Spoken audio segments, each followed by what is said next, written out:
much quieter now. Yeah. Okay. Hello, everyone. Thank you for joining us today. My name is Melissa Brox, and I work with MeachTech. I'm the manager of the client success team, and I've had the pleasure of speaking with these two ladies over the course of the past, couple months. I would say just about their e-billing guidelines and how they engage their firms and how they work with AFAs. And so today we're going to do a little bit of a interview Q&A style format just to speak about how they're engaging those firms, and feel free to ask questions in between. We want this to be an open discussion, and without further ado, we'll get started and I'll introduce you to your speakers. So we have two wonderful speakers today, Betsy Greene and Susan Westover. Betsy works at United Technologies up in Connecticut, and then Susan works over at California State University, so right on the beach. Be jealous. Oh, my goodness. Nice. Yeah, so without further ado, I'll go ahead and open up to you guys to speak a little bit more about their company, their role, their experience, and then we'll jump into the questions. Okay, I guess I'm first up. So hi, everyone. I'm Betsy Greene. I'm the Associate Director of Legal Operations at United Technologies Corporation. We're a big global company. We had revenues last year of $57 billion. We have about 200,000 employees, and we have 350 in-house lawyers and about 120 support staff around the globe. If you turn to the next slide, we have a few brands that you might recognize. We are considered both a commercial and an aerospace manufacturer. On the commercial side of the house, we have Otis Elevator. They make elevators, moving walkways, escalators. Carrier Air Conditioning. They make commercial and residential air conditioning units, refrigeration products, global transport, grocery store freezers, anything to do with HVAC. And on the, Kidde is another one of our brands that most people recognize, Kidde smoke alarms. And on the aerospace side of the house, we have Pratt & Whitney, they're the maker of jet engines, and we have United Technologies Aerospace Systems, which make a lot of internal sensors in aircraft. They also make landing gear and braking systems. And we are located in Farmington, Connecticut, which is just a few miles outside of the capital city of Hartford. And maybe Sue, now I'll hand it over to you. Hello, my name is Sue Westover. I am the Assistant Vice Chancellor and Chief Counsel for Litigation at the California State University Office of the Chancellor in Long Beach, California. We are a public agency, and so we don't have revenues. We take money from the taxpayers and collect tuition from students. Can everybody hear me okay? We have 23 campuses that span the state of California, from Humboldt in the north to San Diego in the south.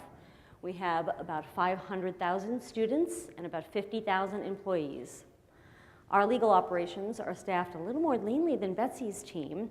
We have 32 lawyers, 3 paralegals, and 8 support staff. We have we're very proud to announce we were one of the best legal departments from Corporate Counsel magazine in 2013. We got a cool magazine spread on our office. We can go to the next.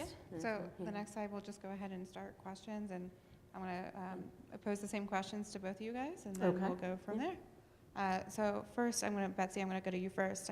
How do you engage your firms when you're working with them, just both new firms and then also just for each engagement itself? Okay. So in terms of engaging firms at our company, we have about 400 firms that are kind of our stable of approved firms. They've been approved, they've been doing business with them for a number of years in most cases, and our attorneys can engage those firms directly without contacting like my office or anything. They have approval to just engage them and move forward. But if anyone wants to engage a law firm outside of the approved network, they have to go through our standard process, which includes, and we put a couple of snapshots of some of the paperwork associated with new firms. So one thing our users have to do our attorneys have to do, is to complete a request for a new firm. So we call it an exception request for a new firm. They have to justify to me and to Ruth, my colleague, who's actually double duty as a mic handler, in terms of outside counsel administration. They need to prove to us that they need a firm and that the current firms can't handle it, that it's a special expertise, or there's some particular reason why they have to go to a new firm instead of using one of our existing firms. They also have to run that firm through the MK denial database. It's a screening just to be sure they're not on some government bad list. And also, every firm we engage, the ones that we have existing and any new ones that we're taking on, our lawyers have to contact the firm and have them sign off on our outside counsel engagement standards. So that is a 10-page document that lays out our supplier code of ethics, our conflicts details, data privacy details, data security, and a pretty long list of things that we do not accept charges on. You know, certain travel charges, messenger services, copies over 5 cents a page.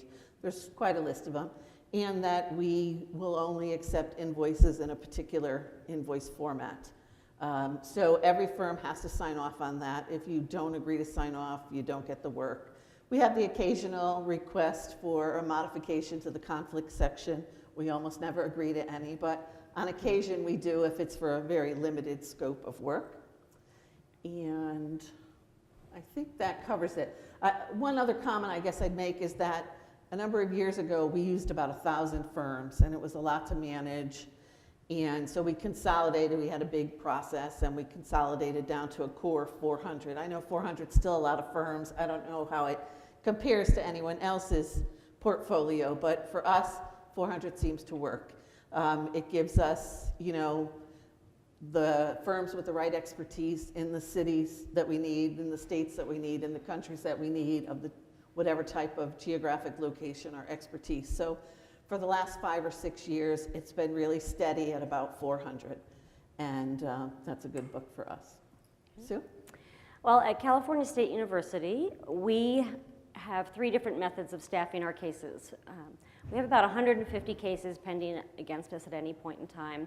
And so the 3 resources we use are our in-house litigation team, and that's the team that I oversee, and we've got 5 litigators, and we handle probably about 1/3 of the cases, and we keep the ones in-house that are most important to us, either because there's some constitutional challenge or issue of institutional significance. And then we use outside law firms and the state attorney general. We have a bargain rate with the state AG. They will do our work for $170 an hour. So they get a lot of our real routine cases, personal injury, police excessive force, those kinds of things. They're experts in those kind of matters. They also get a smattering of our employment cases, but we also use outside counsel for those. So for the AG, we just have an interagency contract with them, and it sets all the rules, and so you don't have to do much except retain them, send them a retention letter. For outside counsel, we retain them for environmental cases, construction cases, employment, some major catastrophic PI. And we have an informal list of approved counsel. We're always looking to expand, but everybody is always measured against what they can offer us in terms of a rate. And we always hold that $170 an hour in front of them to try to get a bargain deal. We have this informal list that when new cases come in, I review every one of the cases and I come up with proposed suggestions for lawyers, and we roundtable that with the campus lawyer, the lawyer who's assigned to that particular campus, and then we get the buy-in from the GC. So the lawyers in my office are not authorized to just go out and hire a lawyer without running it through me. So I personally oversee every retention of counsel for litigation. So it sounds like we have similar situations then, that you can't just go out and decide to hire your buddy who's at some particular firm. I think it's a good idea to have a process in place. It helps to keep your spend down, I think, for one thing. And you also, someone in charge has a handle on what's going on. Yeah, and a follow-up question to that, what kind of reaction do you get from your firms when you present billing guidelines? Is that something that they're like, oh yeah, these are normal, everyone presents these same ones to us, or what, is there anything unique you guys work through? Well, we have, the standard billing guidelines telling, who's going to be assigned to the case. We don't let anybody work on the case unless they've been pre-approved by us, so they can't just keep adding different lawyers in their firm. Those are, really standard. There's some things that we never thought of putting in our billing guidelines that in my next revision, we're in the process right now of implementing or contracting for the e-billing component of eCounsel. So we will be taking a really hard look at our billing guidelines and expanding them so that the system either sends out the right warnings and rejections. But over the last few years, we have found on some bills from outside counsel, we've been billed for flu shots, chapstick, pizza party. That was actually like a thing that just said pizza party. So who would ever think to, dry cleaning. During a trial, the lawyers were sending their suits out and billing us for their dry cleaning. I could kind of see that one. I've been known to send things to the hotel housekeeping. So those kind of things we didn't address in advance because who would have ever thought those items would come up? So those were some difficult discussions while the case was going on. Yeah. And I think from our perspective, we actually just revised our guidelines this summer. They were effective August 1st. We sent them out in July. We took a look at any firm that we had spent with over the last 18 months, and it was about 370 firms, so again, in that 400 range. And we sent them out because we really wanted to tighten our conflict section. The litigators worry about that the most, and so they're always thinking maybe they should do something else. So we beefed those up a little bit, and we have did you have a question you want me to catch you? Mm-hmm. We have a code of ethics that we have a link in our guidelines for firms to look at, and this year we actually revamped the code of ethics, and now we call it the supplier code of ethics, so we wanted to get that in there. And we're in this whole company digital transformation, as many companies are now, the whole AI and everything else that's going on. So data privacy and data security became more important to us in terms of how firms hold on to our data and we transfer things, and export control laws and stuff, because we do a lot of government contracting. So we revised them this year and we sent them out. And for most of our existing firms, they immediately just sent them back, which is a good sign. It means yeah, they'll do anything we ask them. They're getting good work from us, consistent portfolios. So they signed. But we did have firms that have much smaller spend with us that said, oh, you're asking too much. We're just like a small firm with 2 people and so on. So we try to be good about just recognizing, how the firm makeup is and what can we do to make simple modifications. And we do that, and it usually satisfies the firms. We do find generally, I think, outside the U.S., not every country outside the U.S., but Japan always seems to come up front in my head. We always get a lot of pushback from Japan on how they operate. I think culturally they just operate much differently, and they never accept anything that we ask of them. And I sometimes feel like the roles are opposite. We're agreeing to whatever they want for them to represent us, and that's not how it's supposed to be. But we do allow more expenses from them, certain travel expenses, copies, messenger services, video services that we would never accept in the U.S., but we're a little more lenient outside the U.S. in some jurisdictions. I think you had a question here. There's a mic if you... We're in the process of sending out new engagement guidelines, and I was just wondering, when you talk about getting a sign-off, what does that process look like? It truly is just, we take the engagement standards, which is this 8 or 10 page document. We send it to the relationship manager at the firm. So all of our firms, we use LawTrack, Mitratech's LawTrack product. So all of our firms are in LawTrack, and everyone has an identified, what we call a relationship manager, the point of contact for engaging any new work. So that person receives a copy of the engagement standards with a letter from me and on behalf of our VP that says, please forward this to your billing staff as appropriate, and please note this is what we're doing. It's been 5 years since we revised standards. We're sending them out to you. In order to continue to work for us, you need to review and sign these. Firms not signing them may be subject to being removed from our approved list. We also go the further step and we tell all of our in-house lawyers, we forward that communication to our in-house lawyers with another communication to them specifically saying, guess what, everyone? We revised the standards, we sent them out to our firms. You might hear from your contacts at the firm.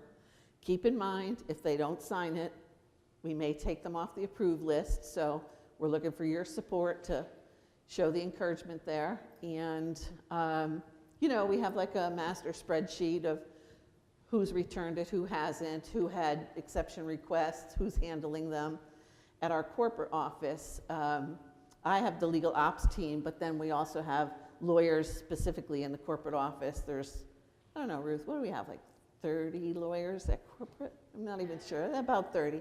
And we have, you know, a data security expert, a data privacy expert, a code of ethics expert. So anyone who contacts us to say, our firm won't agree to this section of this, we send it to that particular attorney to say, yeah, we can live with that, or propose new language. And they became effective August 1st. We were shooting for 80%, you know, agreeability.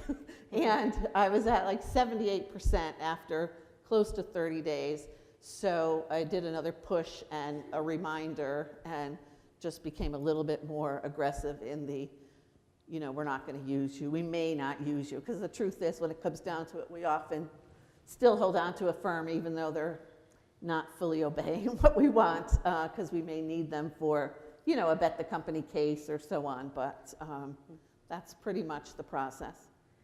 We don't ask them to sign off on ours. We have our standard engagement letter, and it comes with this 4 or 5 page sheet of their instructions, and which includes billing guidelines. And we just send it to them and say, these are the rules that apply. We don't ask them to sign it and send it back. It's just, take it. Yeah. You asked for a signature, though, because you updated your previous guidelines. Is that right? Well, actually, we asked for a signature to acknowledge that they actually read it and are going to agree to these standards. And maybe I can give you a little bit of history, is that most of the firms that we work with, we had 3- and 5-year agreements with every one of them. You know, you, firm A, are going to do our litigation or day-to-day operations for the next 3 years, and, you know, a bunch of information. But we found that with hundreds of firms, we were constantly in the, we have to renew the agreement, we have to renew the agreement. So we did away with that in 2009 and said, you know what, we can't keep up with all of those. What if we take our, what used to be called our engagement guidelines that we sent to the firms, and let's make them more important by calling them standards now, and let's require a signature, and that pretty much takes the place of our agreements. Having said that, so we have maybe, I don't know, 350 firms that have signed off on that, and that's never has to get renewed unless we make a change. But so they're kind of in place, and as long as everything's going, all right. There are a number of other firms, though, that we have specific portfolio agreements with. So by way of example, we have one firm that does all of our employment work. I mentioned that earlier in the AFA seminar. We have another firm that does all of our aviation product liability work. We have another firm that does all of our bankruptcy work. Another firm that does all of our real estate work, and so on. There's, I don't know, a dozen firms like that that have our business for the whole country, with very little exception. Some of it also, they provide guidance outside the U.S. For those particular firms, we have detailed agreements because they're all about, if you're doing, I used this example earlier, a single plaintiff employment case, it'll always cost you X dollars unless the following things happen, then it'll be $2,000 more. Mm-hmm. If it goes to, you know, some kind of other hearing, it becomes something else.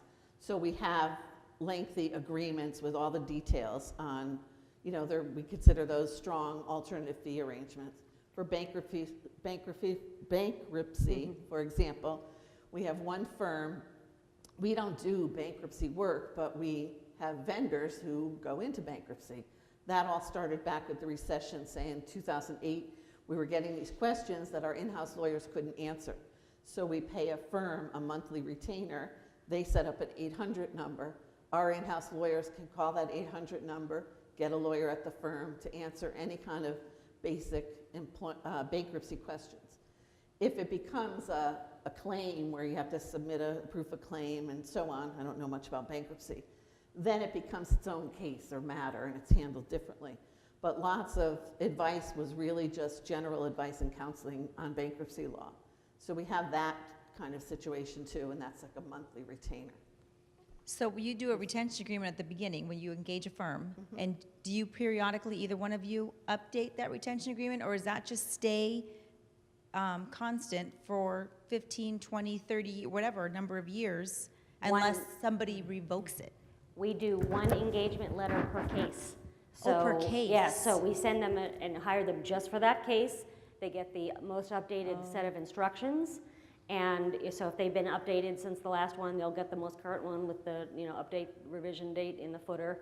And it's just good for that one case. So.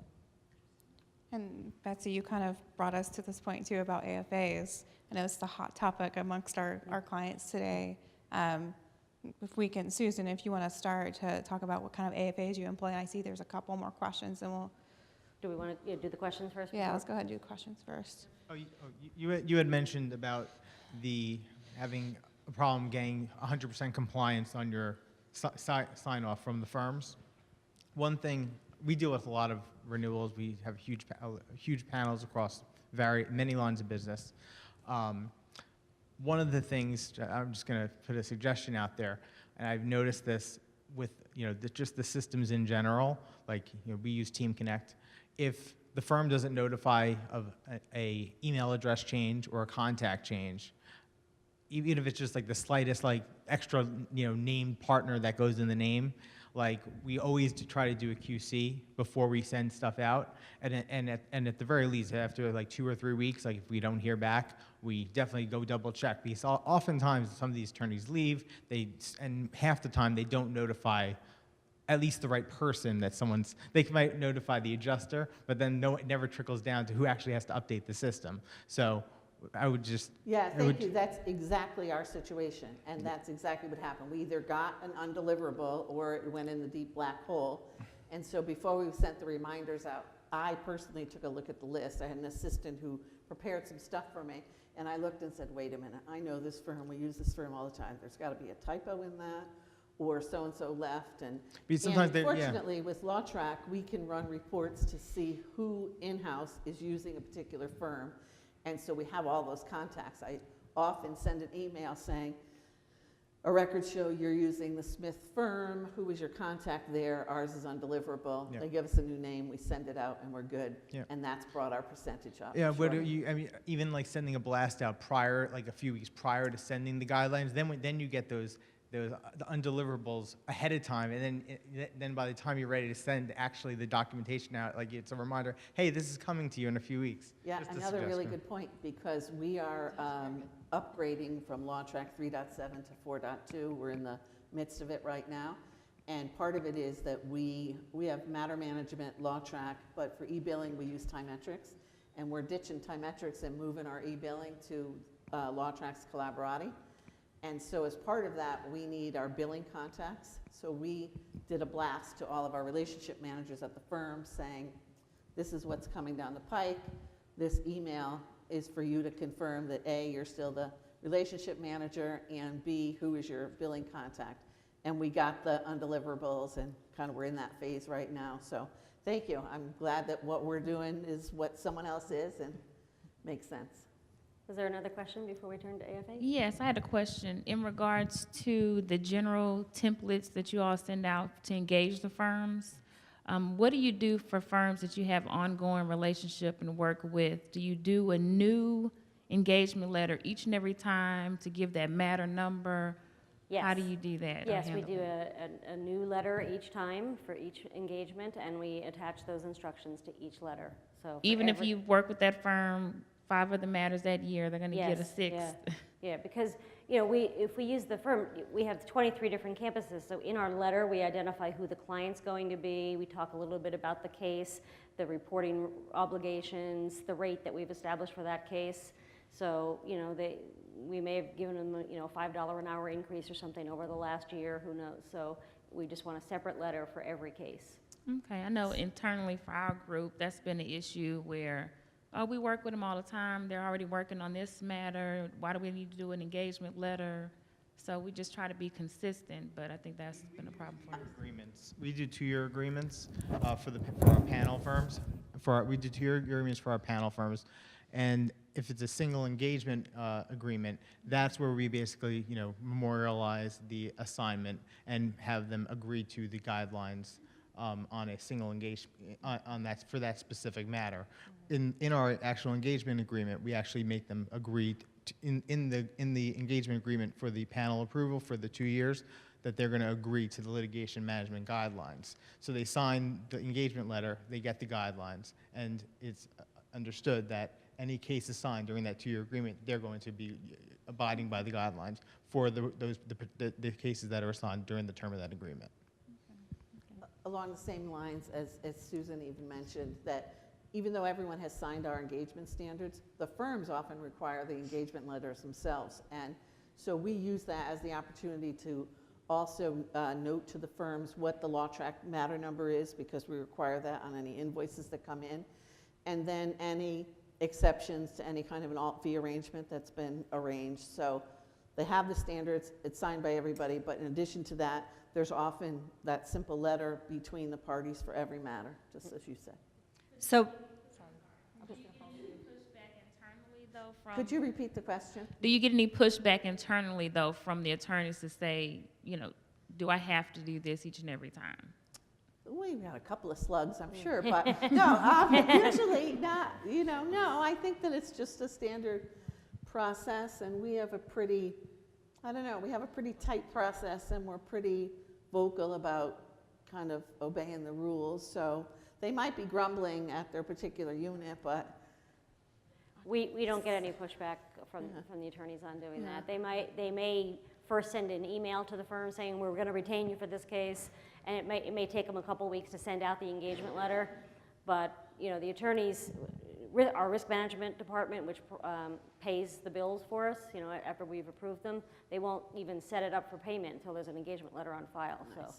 That's good. so going to your That's point really compliance. quick, I work for Sempra Energy, the utility in San Diego, and once we retain a firm, they're retained forever. And what we do for each project or litigation or whatever is we do work plans, which is kind of the equivalent of like a PO.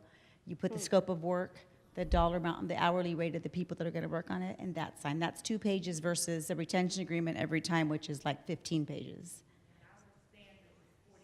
Yeah, so to redo that seems kind of crazy, but just something smaller on a smaller scale for individual matters. We send it all out electronically, so you know, 40 pages, 4 pages, Yeah. doesn't matter. I agree. So I have 2 questions, and they're kind of unrelated. The first one is, if for the firms you have on your approved firm list, have you negotiated rates in advance that stay in effect for that whole period, or do you negotiate rates by case? And then my second question relates to the conflicts within your the conflicts language in your policies. Have you had firms push back on that? It seems to be the trend. They're trying to include the advanced conflict language, and I'm just wondering what your experience has been with that. Do you want to take that first?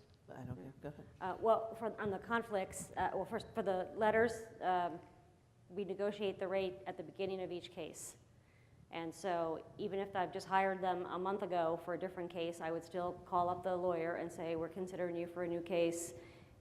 Are you still able to offer us $225 an hour or whatever the rate is? And then we also try, with less frequency than we should, try to negotiate some kind of alternative fee component to the engagement. And so that is a real custom discussion based on the needs of the case. So it's. Could you repeat what you're saying with the microphone? Sure, I'm sorry. It sounds like our process is very similar to Cal State's. It sounds like yours is a little different with it. So each case is very individualized, and it's a negotiation every time. I'm wondering where you have these approved firms that any attorney can go to them, and they don't have to go through you for approval if they're on that list, if you have an agreed upon rate for those firms. Even if it's a pre-approved firm, they have to go through me to get the assignment of the lawyer. So we don't want to have the same firm getting all of our business. We like to spread it out. So Yeah, I think we do it very similarly. How about for you, Betsy?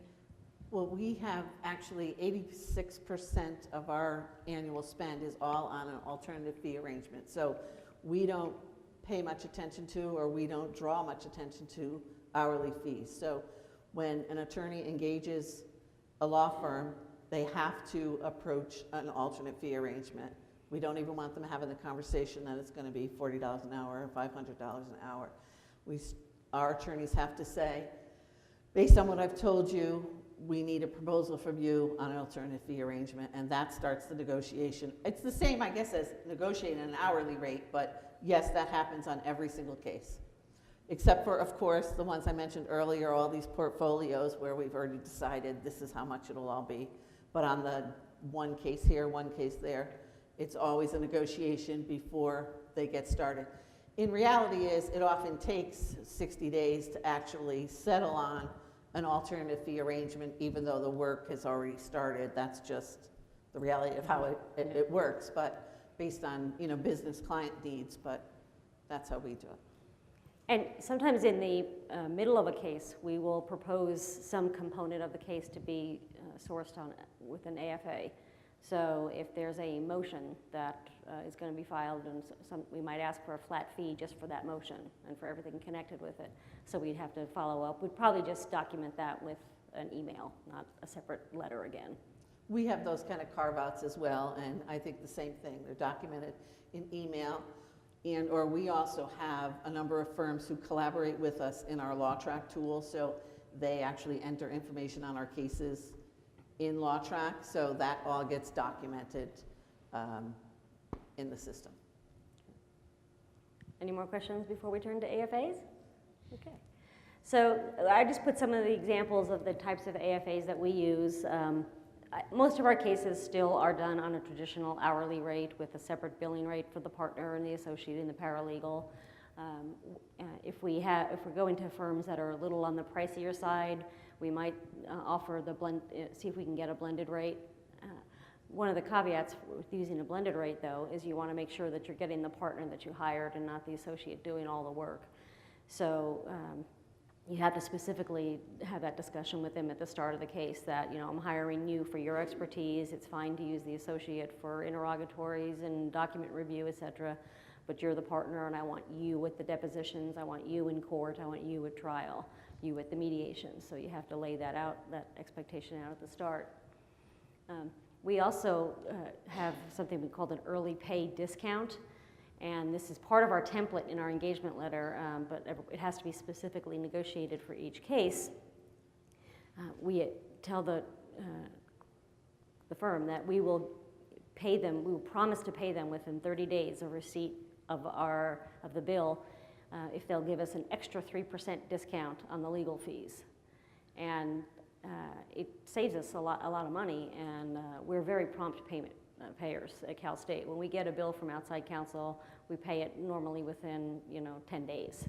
And a lot of law firms that I talk to, they have bills from other clients that takes them 120 days to get their money. So they're very excited to give us a small discount in exchange for a prompt payment. We use flat fees sometimes for either the entire matter or for projects within the matter. It's very difficult in a litigation case for us to, flat fee the entire thing. If it's an employment case, you don't know if the plaintiff's attorney is going to be crazy and take 20 depositions versus just the deposition of the decision maker who fired the plaintiff. So that would be a huge difference in the cost of the case to the law firm. And so we haven't had much luck doing that. But we have done it for components. So for a summary judgment motion, we had got a bill, a budget from a firm who wanted to do a summary judgment motion, and we said to them, all right, well, can you please just give us a flat fee for that? And they penciled out the hours that they thought it would take, and then we just agreed to do that for the MSJ. We've done appeals on flat fee bases, and the reason we started doing them for appeals is that we wanted this really expert, she was a retired justice on the Court of Appeal, and her hourly rate was something like $7.50 an hour. And we said, we can't pay that kind of rate. Everybody else would say, hey, pay us more if you are going to pay, because our rates were public, so anybody can find out how much we pay any of our lawyers. We have to disclose that information. So we asked the retired justice to give us just a flat fee for the entire appeal, paid out in 3 payments, and we said, you can use, price it out at your rate, but don't tell us what the hourly rate is, because we don't want the legislature coming to us and saying, why are you using them for $500 an hour or $750 an hour when you can use the AG for $170? So a flat fee is a really good way to kind of hide a high-priced rate. We have given out, we have the discounts in exchange for bonuses if targets are met. So we had a case recently where it was 2 plaintiffs, a husband and wife, who both got fired at about the same time at one of our campuses. And we hired a firm to defend us in the case with the 2 plaintiffs and said, all right, we want you to discount your rates. Your normal rates are $275 an hour. We want you to go down to $225 an hour for this case. But if you settle the case and get it dismissed within 6 months of your retention, you'll get all that back plus a bonus. And wouldn't you know, the settlement agreement was signed on this exactly the 6-month deadline. So they got a little bonus payment at the end. Success fees, which is similar to the discount, but you may not get a discount in exchange for it. You might just say, if you get a particular result, if you win a summary judgment motion, we'll give you a $5,000 bonus, something like that. That helps. Contingency or a hybrid contingency. The hybrid would be you'd get, they would only get maybe a 10% recovery if you pay them some hourly along the way as well. We don't do too many cases as plaintiff, but the ones that we do are usually huge because they're usually construction defect cases where we put up a $20 million residence hall and the water pipes all fail and there's leaks and the building's completely unusable. So for those kind of cases, we don't really want a contingency because that's just too much money going into the lawyer's pockets. So we'll do like a hybrid contingency, which makes it a little more palatable. Now this partial contingency as a defendant, this is the one that I haven't yet been able to get anybody to buy into. I have proposed to several firms, because in employment litigation, every defense lawyer wants to do a summary judgment motion, right? They think we're going to get out of the case. And in California state court, there's very few of them that are actually granted. But every lawyer wants to try one. And so we have proposed to lawyers that if they, if they file a summary judgment motion, we don't want to get billed for it. And if you win, we'll pay you twice as much as you would have billed. Nice. But if you lose, we don't have to pay for it. No one's taken us up on that yet. Still trying. We're all about sharing I'm the still risk, trying. but I don't Yeah. know that we'd take that too. So those are just some of the examples that we're using. Ours are mostly similar, although we at UTC, we don't consider blended rates or discounted rates as an alternative fee arrangement at all. We feel as though every firm gives us some kind of a discount, so it is what it is, and that's nothing great to us. Blended rates, same thing. We don't consider those alternative fee arrangements. But we do have, as Susan said, contingency. We use that mostly for like collections matters. Flat fixed fees per matter. I think I already talked briefly about that. Fixed per phase. We use that sometimes in M&A work. You know, at the beginning of an M&A deal, you don't really know the whole scope, but you'll say, well, we typically spend, you know, this much time, or it takes us this long to do the due diligence. Why don't we say that will be, and you know, depending on the potential acquisition or divestiture, what it would cost, and then negotiate the next phase as we get closer to it. Retainers, I talked about that. We have some like $5,000 a month for bankruptcy or whatever that is. Target with bands and target with bonus, much like the success fees that Susan said. So I'd say we're pretty similar there. Is there anybody in the audience that's willing to share what kind of AFAs you're successfully utilizing? Or any others that aren't here? We probably covered them all. Okay. Perfect. For volume? Yeah, tier discounts, like one of our large, well, there's a couple of firms that we use, a lot of our work, but, you know, after $1 million, it's 2% more, and after $1.5 million, it's another 5%, so it goes that way. It's a little bit harder to keep track of, but I think that's the only thing, and some flat fees too, the way you guys said.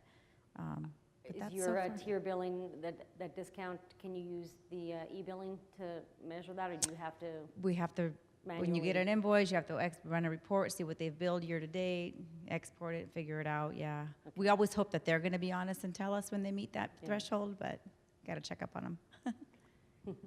Our goal is to have a shared risk, like that everyone has to have a little skin in the game. You know, we're taking a chance at what we're doing, and they're taking a chance at how efficient they're going to be, and so on. So, but I would agree, as you just mentioned, and I heard it in the earlier session today, that it is hard. You know, we hear about these technology platforms that we all have that can help us without fees, and they do to a certain extent, but I know that we too, for as process-oriented as we are, and for however many years we've been using LawTrack for 12 years, you know, we know it inside and out. We've had some custom work done.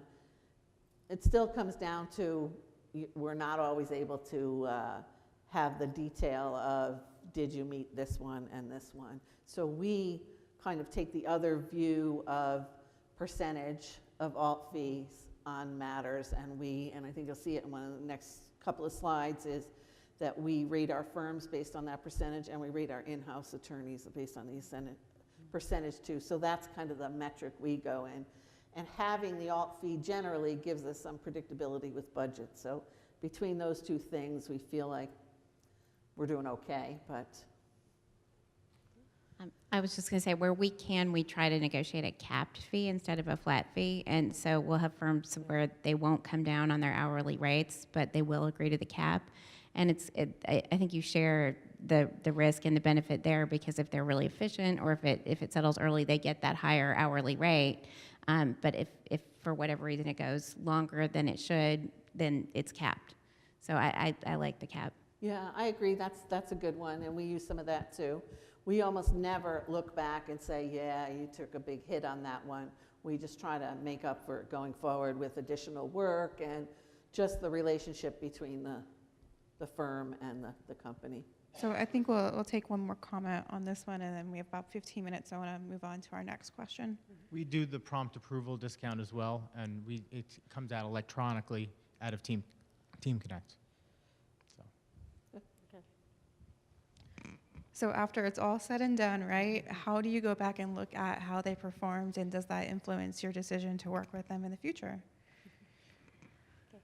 Well, we do have evaluations that we are supposed to have all the attorneys put into e-counsel, and we are not getting our attorneys to be very compliant in doing that, but at the end of the case, they are supposed to go in and evaluate the lawyer and the mediator and the judge and everybody else who is potentially evaluatable. And you can't really see our screen here very well because the font's so small, but we put, so we use the evaluation tab. We customized it to for the categories that we want. So everyone's supposed to put in their name, the evaluation date, and we give them a grade, A through D, I think, are. I love that. If they get an F, they get deleted from outside counsel. So, oral communication, professionalism, cost effectiveness, written communication, and timeliness. And then we use our little text field. It looks like just one line here, but it's an unlimited text field, and that's where the attorneys are supposed to share their thoughts. And we have some that write in there, like I wrote here, if only we could clone him. This was one of our best lawyers ever, and unfortunately he retired last year. But we also have notes in there, do not ever use again, terrible, non-responsive, never answered phone calls, never, that kind of thing, lousy deposition taker. So this is how we are supposed to evaluate, and it's just getting compliance with the attorneys to do so. Is that within LawTrack? That's e-counsel. That's e-counsel. Yeah. We customize that. They have a out-of-the-box evaluation tab. We customized it to match up the things that we wanted to look at. And do you evaluate by firm and by individual attorney? Just by individual attorney, because we always, we don't hire a firm for a case. We hire a particular lawyer, and so that's how we want to do it. And I like your clients. Oh, I think she's looking at my Oh, part of the that's slide. yeah, that's Yeah. mine's Yeah. that bottom one. So we do it a little bit differently, and maybe I'll point out the slides too, because I know that I took over most of this page. So we use LawTrack.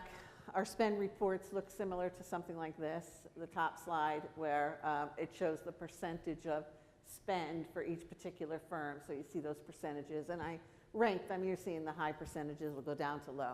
At the end of every year, we send this annual rate guidance to firms. I already said we don't care about the hourly rates. We don't even really like to talk about them. We feel like we start talking about them, firms think they can use them, and that's not what we want. But firms always want to talk about their rates. And we recognize that based on how they work with other clients and everything, they have to kind of set a rate in their system. So we send this annual rate guidance, and we call it like our State of the Union address to our outside counsel. We send them this annually, usually in December or January, whenever I can get to it. And it says, oh, we had a great year, or whatever happened during the year, some bit of news about the company, we acquired this company, or this happened, or that happened. And then we say our updated rate guidance for 2016 is below. And we give the firms a target to get to with their alternative fee arrangements. So in this particular example, in 2016, it said, if 70% or more of your firm's billings in the previous year were under alt fee arrangements, rate increases of up to 3% will be granted for your timekeepers. If less than 70% of your firm's billings were under an alt fee rate, no rates will be granted, and we never make exceptions to that. So it encourages the firms to get better at alt fees, and in fact they have. So we've been doing this for years, and we were at 50% and 55 and 60 and 65, and we're at 86% as of last year. So I don't know where we're at right this moment, but I'm hoping to hit the 90 rate this year. So we send this out, and that usually prompts a firm to say, could you just show me my matters that have alt fees and everything? And there's this comparison thing that goes on, so I'll send the firm their matters and what I have, and sometimes there's a little discrepancy, and it's usually because our people didn't code the matters correctly in LawTrack. So in LawTrack, we have a place to say this matter is under an alt fee, and a couple of the boxes to check. So that's part of the evaluation. The other thing is every other year, we send out this biannual survey to our outside counsel, and not to our outside counsel, to our in-house attorneys who use the specific firms, and we ask them to rate the firms on quality, delivery, responsiveness, agreeability to alt fees, and overall relationship. And then we get the results, and we rank all of the firms, and we do a lot of cuts. We rank them by geographic area, by the type of work. These are all our IP firms, these are all our litigation firms, and so on.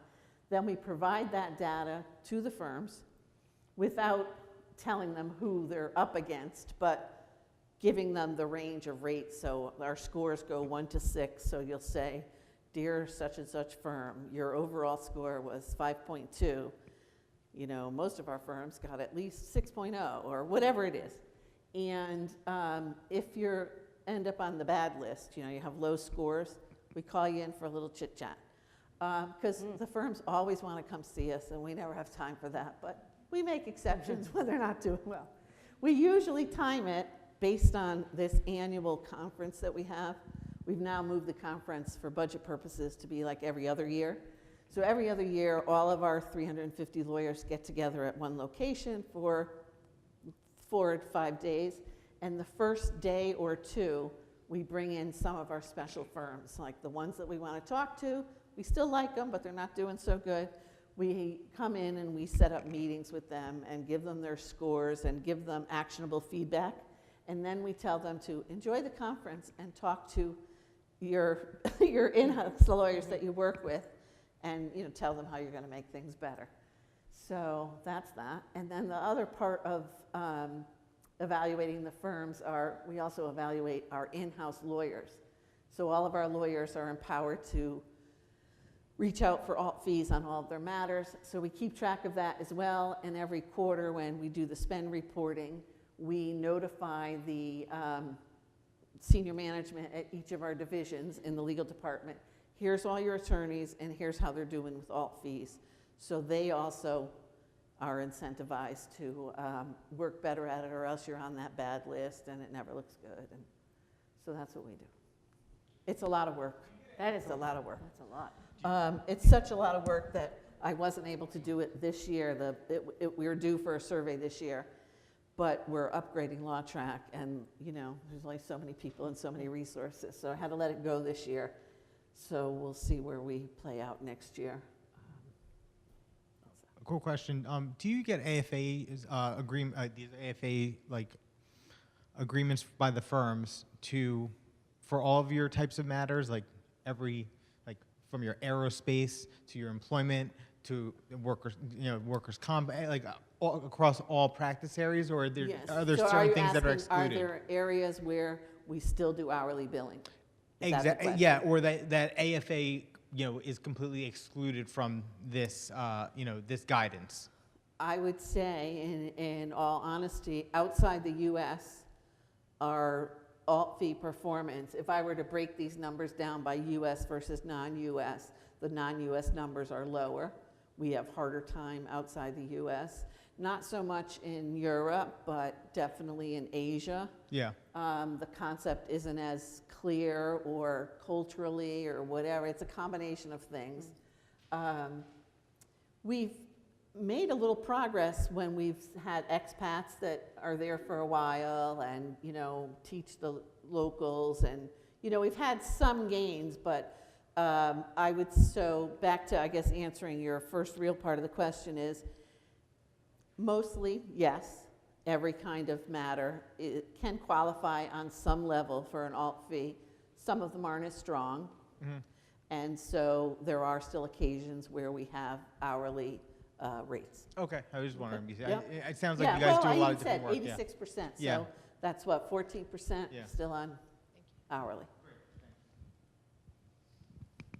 So I think, Natasha, do you have a comment? So we have 5 minutes, so then we'll go with this and then move To on. increase compliance with rating the outside counsel attorneys, do you make any portion of that workflow mandatory, or is it just really up to the attorneys to remember after the matter is closed to go in and try to get a rating? We occasionally remind people that when a matter closes, first of all, half the time they don't even timely close their matters. So, Right.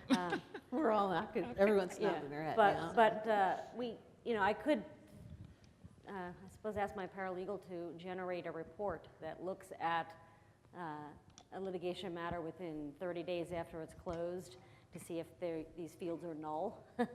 And in that case, we would be able to get better compliance, I think, and better enforcement. But we just are so busy with the daily practice of law, I have to pick my battles. Great, so I think this is our last one. and we'll leave you with some lessons learned, and we have just a little bit of humor here for y'all. So are there any lessons in particular you want to share with the group that we haven't covered today? Well, the main one that I talked a little bit about earlier is that you have to think about the things that you can't predict, and you have to be ready to have these uncomfortable conversations with your lawyers when they're trying to pass something on to you that you weren't expecting. We do allow some deviations from the guidelines for billing or for travel, for example. For travel, we require lawyers to travel the same way that we do for the state of California, economically. So we have to stay kind of like in the budget hotels and coach airfare, et cetera. But we had a case where our outside counsel just had to fly to take some depositions in Italy. And he wrote me an email just begging to be approved for business class because he's 6'6", and I just couldn't say no to that. I'm not gonna. I can fit in a small seat because I'm short, but I'm not going to ask him. He's going to turn around and take a deposition. A few hours after he lands, I'm not going to make him miserable. So you have to be flexible with requests for deviations, but and then you also have to just be ready to tell lawyers that they shouldn't be sending you bills for chapstick. Lessons learned from our end. I know one thing that I've learned, and I don't know that it's a lesson learned, but knowledge I've acquired is that our firms really have gotten more efficient at things. So many of them now have project managers that they put on the case, and that's good because that's the person who's pay attention to the details from the firm side. It takes a little of the burden off of our side in keeping track.